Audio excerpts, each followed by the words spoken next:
د بریالي خلک د غږیز کتاب شپږمه برخه اووم ستراتیژیک اوسه. د ودې لپاره پرمختللې ستراتیژي جوړه کړه. ډېری خلک اجازه ورکوي چې ژوند یې په ساده ډول پر مخ ولاړ شي. دوی یوازې غوټه وهي، انتظار باسي او یوازې عکس العمل ښیي. خو د وخت په تېرېدو سره د ژوند یوه لویه برخه له دوی شاته پاتې وي. خو برعکس ځینې کسان شته چې درک کوي باید ډېر ستراتیژیک او محافظه کاره وي. زه هیله لرم چې ته هم په همدې کټګورۍ کسانو کې واوسې. په همدې اساس زه غواړم تا هم ځواکمنو، اړینو او ستراتیژیکو ذهنیتونو ته وهڅوم، هماغسې چې تا د ژوند او ودې لپاره د ودې ستراتیژي پلان کړې. نو زه هم غواړم ځینې مسایل له تا سره شریک کړم چې ما په دې پروسه کې زده کړي دي. لومړی، ژوند ډیر ساده دی، خو په همدې ساده ډول یې پر مخ وړل ډیر ستونزمن دي. د دې پر ځای چې ته د ژوند په اړه څه ووایې، زه باور لرم چې ډیر ساده دی. دلیل یې دا دی چې دا په خپلو ارزښتونو د پوهېدو موضوع ده. هغه ارزښتونه چې پر اساس یې ځینې کلیدي تضمینونه نیول کیږي او وروسته بیا هره ورځ همدغه تصمیمونه مدیریت کیږي. حد اقل په نظریه کې دا موضوع ډیره ساده ده. څومره چې ژوند کوو همغومره ډیر څه زده کوو. هر څومره چې تجربه او علم ترلاسه کوئ همغومره دې باید ژوند هم ساده شي. خو ژوند د ستونزمن کېدو لاره هم لري او موږ کولی شو په غوره هڅو ترسره کولو سره یې ساده کړو. یوازې د ډاډمنې ستراتیژۍ لرل هم په ساده ډول د ژوند له پرمخ وړو سره مرسته نشي کولی، بلکې عملي کول یې پایل ته موږ رسولی شي. دوهم، د کار کړنو له ښایسته کولو د ژوند ښایسته کول مهم دي. که د ژوند لپاره د ښه پلان جوړ کړ نو په خپله به د کارونه ښه روان شي. ستونزه دا ده چې ډیری خلک خپل زیات وخت د خپل کار لپاره د پلان په جوړولو نه لګوي. دوی خپل ډیری وخت په رخصتیو تیروي. ولې؟ ځکه خلک پر دې تمرکز کوي چې د څه په اړه فکر کوي نو هغه په ښه بڼه بیرته راګرځي. که ته باور ونه لري چې په ژوند کې به دې بریالی شي نو ته به په رښتیا هم ونه شي کولی له غوښتنو سره سم خپلو پلانونو ته پاملرنه وکړې. د خپل ژوند لپاره د پلان جوړول د ځان موندل دي، په دې معنا چې تر پلان وړاندې باید ته پوه شې چې ته څوک یې او د خپلې ودې لپاره څه باید پلان کړې. یو ځل چې دې د خپل ژوند لپاره طرحه برابره کړه نو وروسته یې د خپل کار لپاره هم برابرولی شي. دریم، ژوند د نندارې جامې نه دي. ژوند تر ورزش وړاندې نرمښت نه دی. نه ژوند د نندارې جامې دي چې نورو ته په ښودلو سره به یې هغوی هم ستا په څیر ژوند جوړ کړی شي. متاسفانه چې ډیری خلک هڅه کوي په همدغې تګلاره مخ پر وړاندې ولاړ شي. که په ژمي کې ځان له سړو ونه ساتو نو موږ هر یو ریزش کیږو. څومره چې اوږد مزل کوو همغومره مو سر ډیر خلاصیږي. ډیر کله په ژوند کې د بې نظمۍ له امله ماتې خورو. موږ تېروتنې کوو، خو تر دې وروسته باید موږ د ژوند لپاره غوره بیلګې ولرو. تر ماتې وروسته به دې پښیمانۍ چې په کافي کچه مې تیاری نه درلود د خلکو ترمنځ ډېره عامه خبره ده. خو د بریالي ژوند لپاره نور باید دا فرمول ونه کاریږي. موږ کولی شو همدا اوس تر ټولو غوره څه ترسره کړو. خو که موږ له نورو هغو کسانو زده کړو چې تر موږ وړاندې ژوند کړی دی، نه دا چې په خپله د خپلو کارونو په ترسره کولو ډاډ ورکړو چې هر څه هماغه په لومړي ځل په ترسره کولو مثبته پایله ورکړي. موږ باید له ټولو هغه کسانو زده کړه وکړو چې تر موږ وړاندې وو. دوی باید تا ته الهام درکړي چې تر ټولو غوره پلان جوړ کړي او په دې ډول د هر څه جوګه وګرځي. څلورم، د ژوند لپاره د پلان جوړونې پر مهال هر څه په دوو کې ضرب کړه. معمولا په ژوند کې ډیر څه زموږ د تمې خلاف ډیر وخت نیسي او قیمت یې هم تر هغه ډیر تمامیږي چې موږ ورته اندازه لګولې وي. په ځانګړي ډول دا خبره د فردي ودې لپاره ډیره مهمه ده. اوس نو څه باید ترسره شي چې جبران یې وشي. په دوو کې ضربول یې ښه فرمول دی. که ته فکر کوې چې د یو کار ترسره کول به له تا 1 ساعت ونیسي نو په پلان کې دې ورته 2 ساعتونه ورکړه. په دې ډول به تا له وړاندې له هغو ستونزو ځان بریالی ایستی وي چې ښایي په راتلونکي کې ورسره مخ شي. که ته فکر کوې چې یوه پروژه په 1 اونۍ کې بشپړیږي نو ښه ده چې 2 اونۍ وخت ورکړي. که ته فکر کوي چې دا کار به په $1000 ترسره کیږي نو $2000 ورته جلا کړه. دا کومه معجزه نه غواړي بلکې هغه فرمول دی چې له ما سره یې د خپلو کارونو په ترسره کولو کې ډیره مرسته کړې ده. ما درک کړه چې په 2 کې د هر څه ضربول زما خوښ باوري په ریالیزم یا رښتینولۍ بدلوي. زه فکر کوم د فردي ودې په ګډون په ټولو کارونو کې خلک دې ته لیواله دي چې یو کار دې په چټکۍ او اسانۍ ترسره شي، خو داسې نه کیږي چې ته غواړې یو څه دې په چټکۍ او په اسانۍ دواړو وشي. خپله ټوله هڅه او انرژي د ځاني ودې لپاره ځانګړې کړه او ځان ته د دې اجازه ورکړه چې آرامه په خپلو ځواکمنو ریښو وده وکړي. دا په یاد ولره چې کدو او بانجان دواړه د یوې ونې په موده کې وده کوي. عمر یې یوازې یو څو ورځې وي، په یو عادي شبنم سره مري، خو په پرتله یې ونه په آرامه په کلونو په لسیزو او آن تر پیړیو خپله وده دوامداره ساتي او د لسیزو لپاره میوه ورکوي، او که روغه وي نو په قوت د شبنم توپان او وچکالۍ پر وړاندې درېږي. د ودې ستراتیژۍ لپاره تر پرمختللې ستراتیژۍ وروسته هغه سرچینې ومومه چې ورته اړتیا لري. اوس دغه ستراتیژي تر کومې کچې درته معقوله ښکاري نو ضرب 2 یې کړه. دغه تمرین له تا سره مرسته کوي چې تا له ناهیلۍ او زر تسلیمېدو وساتي. د ستراتیژیو وده پر سیستم ولاړوي. که ته ستراتیژیک چلن وکړې نو په ژوند کې ډیر لاسته راوړنې په اسانه ترلاسه کیدی شي. ډیر کم داسې شوي چې کم کاره خلک دی بریالي شوي وي او آن غیر ستراتیژیکه تګلاره هم د بریالیتوب لپاره څو ځله تکراریږي. چې داسې ده نو اوس څنګه کولی شو د دوامداره ودې لپاره یوه ستراتیژي جوړه کړو؟ ځواب یې دا دی چې پر سیستم جوړولو باید کار وشي. سیستم څه شی دی؟ د موخو د وړاندوینې هغه پروسه ده چې اساس یې په منظم او تکراري تمرین ولاړوي. سیستم په وخت، پیسو او وړتیاو کې د ځواک نفوذ کوي. د فردي ودې لپاره غوره وسایل شته چې سیستم پرې حساب کوي او دا ستا وړتیا او تجربې ته په پاملرنې پرته ثابت او د عملي کېدو وړ دي. هغوی چې خپل ژوند له منظم سیستم پرته پر مخ وړي نو له ځورونکو ستونزو او خنډونو سره مخ کیږي. که غواړئ چې له خپلې فردي ودې ډېر څه ترلاسه کړئ نو په دوامداره مواردو کې له هغه څه کار واخلئ چې ستاسو کار پرې اندازه کیږي. ته باید هغه سیستم ته وده ورکړې چې تا ته کار درکوي. دا به په شخصي ډول ستا لپاره یو څه وي، ځکه ستا سیستم باید تا ته یوه طرحه وي. که ته هر څومره هم د دې طرحې د ایجاد لپاره هڅه کوي نو لاندې لارښوونې په ذهن کې در سره وساته. اغېزناک سیستم ستا لوی انځور جوړوي. هغه کسان چې له کومې حرفې یا مسلک پرته هم غوره کسان دي، د دوی د ودې سیستم له هغوی سره مرسته کوي چې په ټولنه یا هماغه برخه کې لوی انځور جوړ کړي. په دې معنی چې لوی شخص ترې جوړوي. که ته د خپلو مصروفیتونو لپاره پلان جوړوي یا ډیر کتابونه مطالعه کوي یا هم په ګڼو کنفرانسونو کې برخه اخلي، خو دغه فعالیتونه ستاسو د بریالیتوب په ساحه کې اغېزناک هدف نشي کېدی. که ته له ځانه ناخوښه یې نو ته له ځان سره مرسته نشي کولی. یو متل دی وایي ناخوښي دا ده چې په یو څه سر خلاص نه کړي او د ترلاسه کولو لپاره یې آن ځان وژلو ته هم حاضر نشي. ستا لوی انځور څه دی؟ په کوم چاپیریال کې باید وده وکړي څو خپلې موخې ترلاسه کړي او دا هر څه په هغه چاپیریال کې ترلاسه کړي چې په دوامداره ډول ستا د سیستم له ښه کېدو سره مرسته کوي. زه غواړم زیات کتابونه ونه لولم بلکې د خوښۍ لپاره هغه کتابونه ولولم چې له ما سره د ځواک په غښتلي کېدو کې مرسته کوي. همدارنګه غواړم په چټکۍ هغه کلاسونه ونیسم چې له ودې سره مې مرسته کولی شي. څه باید ترسره کړي؟ دوهم، اغېزناک سیستم مو د دې جوګه ګرځوي چې لومړیتوبونه درک کړئ. که په خپل کاري مهال ویش کې لومړیتوبونه ونه پیژنئ نو سیستم له محدودې مرستې هاخوا در سره ډیره مرسته نشي کولی. براین ټریسي وایي د بیلګې په توګه ته کولی شي تر ټولو غوره پوښتنه په ځلونو تکرار کړي. همدا اوس دې په ارزښتمن ډول خپل وخت کارولی دی.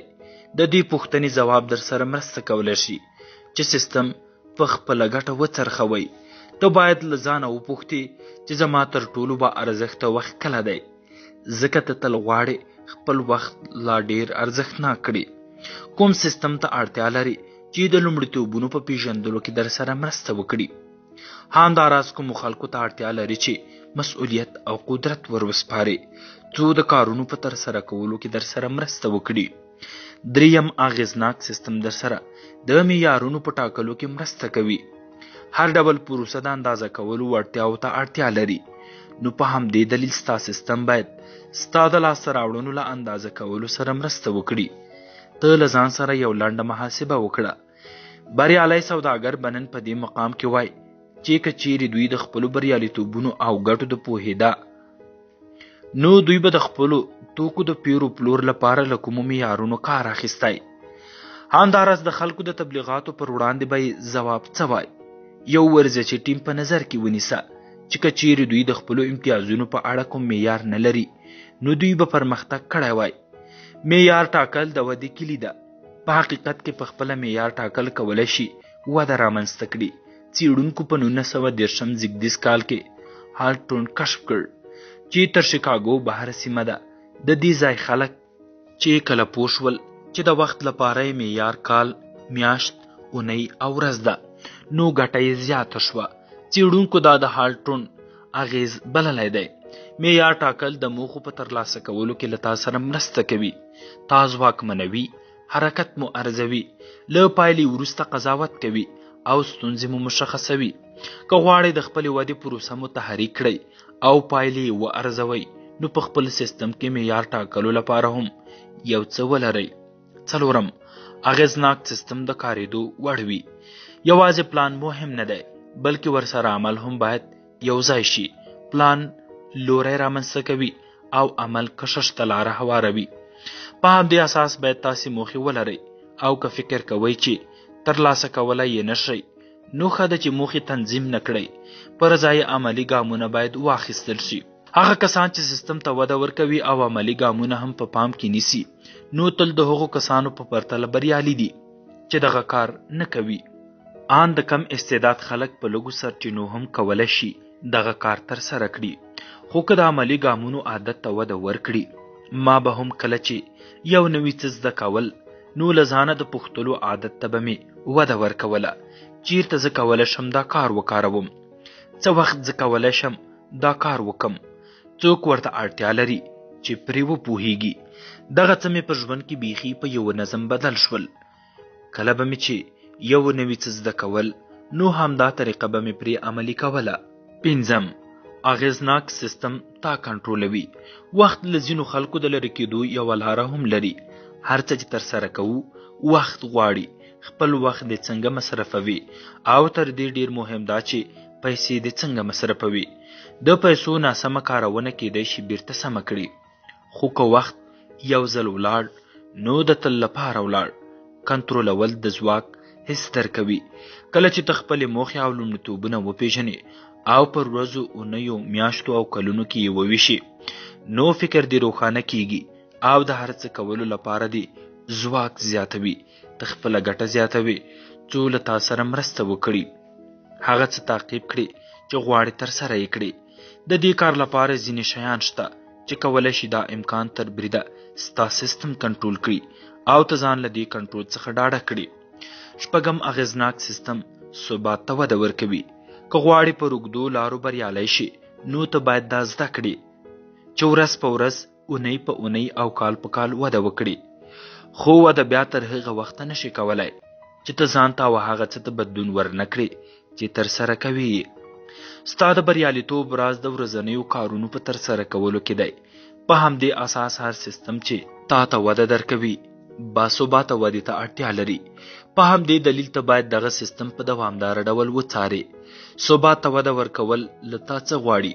یو سیستم او هغه نظم چې دغه سیستم ته له سره تر پایه وڅارې، نو په ثبات کې هڅه ډیره حیرانونکې شی نه دی.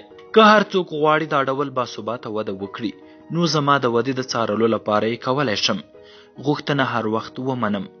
زه فکر کوم کله چې دوی ما وګوري چې زه هره ورځ څومره ستومانه یم، نو دوی به ناهیلي شي. زه ساعتونه د خپل میز تر شا تېروم او ماسپښین مهال تمرین او خلکو ته د اړوندو مسؤلیتونو په اړه معلومات ورکوم. معمولا د شپې 10 بجې ویده کېږم. دا هر څه حیرانونکي نه دي، خو دوامداره دي. دا هغه سیستم دی چې زه پرې خپل کارونه پر مخ وړم. هماغسې چې ته خپلې ستراتیژۍ ته وده ورکوي، نو د نظم لپاره هم باید یو څه وکړي. وخت وازمویه. هڅه مه کوه چې د بل چا تمرین هم په ځان عملي کړي، بلکې ښه ده چې هر څوک خپله لاره ولري. دا تمرین په داسې ډول وکاروه چې ځواک دې ورغوي او خپلو موخو ته پرې ورسیږي. د جمران خبره په یاد ولره، که ته په خپلو موخو کار وکړې، نو موخې به ستا لپاره کار وکړي. هر څه چې موږ په ښه ډول جوړوو، په پای کې هغه موږ ښه ډول جوړوي. په همدې اساس باید ډیر ستراتیژیک واوسئ. څنګه ستراتیژیک واوسو؟ لومړی، د ارزونې لپاره مو وخت ځانګړی کړئ چې د ژوند په کوم ماحول کې ستاسو ستراتیژیک پلان جوړول څومره وخت نیسي. دلته د هغو ځایونو لیست دی چې فکر باید پرې وکړئ څو وده مو غښتلی شي او نور زیات وړاندیزونه هم ترلاسه کړئ. کار یعنی حرفه، ایمان، کورنۍ، روغتیا، تفریح، ګډ ژوند، فردي وده، رخصتي. که په ژوند کې ستراتیژیک ډیزاین او سیستم ته د رسیدو لپاره ستراتیژیک ګامونه واخلې، نو ولې به ورته رسیدګي ونه شي؟ د دې کار لپاره باید په پورته کومو ځایونو ډیر ټینګار وکړي. دا چې تا مشخص کړل، نو هم دا ستا لومړیتوبونه دي. دوهم، د ودې په حال کې ستا سیستم به ستا د ګټې له زیاتوالي سره سم مرسته وکړي. د هغو ساحو لیست برابر کړه چې ته پکې د ودې لیوالتیا لري. په دې سره به ته ستونزې تجربه کړې، بیا به فرصتونه وارزوي. داسې سیستم رامنځته کړه چې په هره برخه کې در سره مرسته وکړي. کله چې دا سیستم ډیزاین کړ، نو بیا ډاډ ترلاسه کړه چې هر یو یې په لاندې ډول کاریږي. لوی تصویر. سیستم به در سره مرسته وکړي چې تا د خپل لوی تصویر موخو ته ورسوي. ستا لومړیتوبونه. دا سیستم له ارزښتونو او ژمنو سره همغږی دی. معیار ټاکل. آیا سیستم تا ته هغه محسوس شوې لارې ښیي چې ته پرې د خپل بریالیتوب قضاوت وکړې؟ کارول. آیا سیستم د عمل د څار جوړښت لري؟ سازمان. دا چې همدا اوس څه کوي، آیا سیستم د وخت د غوره کولو لپاره څه درته لري؟ ثبات. کولی شي په اسانۍ سره سیستم په ورځنیو چارو کې تکرار کړي، تر څو چې د خپلې ودې لپاره د تنظیماتو سیستم جوړوي. لیوالتیا دې مه کموه. که چیرې کوم سیستم ستا له ودې سره مرسته نشي کولی، نو همدا اوس یې ودروه. که ته وغواړې او هڅه وکړې چې سیستم ته دې وده ورکړې، نو ښایي 3 اونیو کې دغه څه پیښ شي. د ارزولو تر اعتبار وړاندې که چیرې وده د یو مثبت عادت په ډول پیل شي، نو نارمل وخت یې همدا 3 اونۍ کیږي. دریم، ډیری خلک هڅه کوي په خپل ژوند کې ستراتیژۍ ته وده وکړي، خو دا کار د هغه وده ډیره ستونزمنه وي. هر سیستم ته چې ته غواړې وده ورکړي، باید ساده او دوامداره وي. هر سیستم چې ته غواړې ورته وده ورکړي، ویې ازمویه. که د 2-3 ځله وازمویلی شوای، نو هغه خپل ملګري ته تشریح کړه. لومړی باید په واضح او ساده ډول هغوی ته تشریح کړي، او که دا کار ونه شي کړی، نو لا به ډېر درته ستونزمن شي. دویم دا چې وګوره چې ستا ملګری پرې وپوهېد او په هماغه ساده ډول یې وکولی شول چې عملي یې کړي او که نه. که هغوی یې خپلو موخو ته ورسول، نو له تا سره هم مرسته کولی شي، او که هغوی یې هم له ستونزو سره مخ کړل، بیا نو له دې سیستم څخه تیر شئ. اتم، کمزورتیا مو پر ځواک بدله کړئ. د بدې تجربې ښه مدیریت مو د غوره ودې پر لور بیایي. معمولاً بدې تجربې ته څه ډول ځواب ورکوئ؟ له غوسې او قهره شوئ؟ د احساساتو له اړخه ځان راټولوئ؟ تر هغوی چې امکان وي له تجربې خپل ځان جلا کولی شئ. آیا سترګې پرې پټوئ؟ ډیری وخت موږ له بدو تجربو سره مخ کیږو. په دې ډول موږ خپل ځان لږ نور څه ښه پیژندلی شو. درد موږ په دې لاره کې له مرګ ژغورلی شي. یا د دې لامل ګرځي داسې تصمیم ونیسو چې وکولی شي دې لور ته زموږ دریڅه پرانیزي. ښایي له دې موضوع سره مخ نشو او داسې بدلون رامنځته شي چې ورسره یو ځای د ناراحتۍ احساس وکړو. درد مو هڅوي او موږ پوهوي چې څوک یو او چیرته یو. څه مو چې له تجربې سره مخ کوي دا ده چې په راتلونکي کې څه کیږو او له څه سره اړیکه خپلوو. د بدو تجربو په اړه په هغه څه چې زه پوهیږم، څه شی هغه خلک له نورو جلا کوي چې هڅه کوي یوازې ژوندي پاتې شي. زه باور لرم دا هغه خلک دي چې له بېلابېلو ستونزو سره مخ کیږي. زه هیڅ داسې څوک نه پیژنم چې ووایي له ستونزو سره مینه لرم، خو داسې ډیری کسان پیژنم چې مني له دردونو یې لاسته راوړنې ترلاسه کړي دي. هغه څه چې د بدو تجربو په اړه پرې زه پوهیږم